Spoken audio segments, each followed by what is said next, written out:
ভাই ক্রিকেট খেলে না যাই করেন বুঝলেন ভাই, আসলাম ভাই বাড়ির জনকে বল মারেন না, তুই কিন্তু খুব খারাপ মানুষ, তুই কিন্তু ধরে পা হাত পা ভেঙে দিতে পারে বুঝলেন, যাই ওর বাড়ি বল মারবি তা কইলে আসতে হবে বুঝলেন। আচ্ছা ঠিক আছে ভাই, আবার বল। ওকে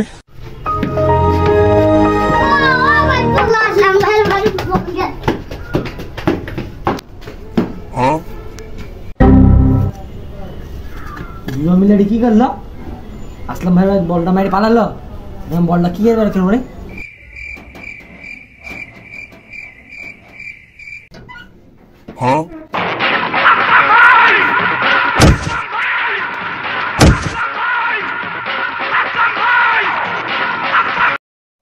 আমার বাড়িতে বল কে মারলো?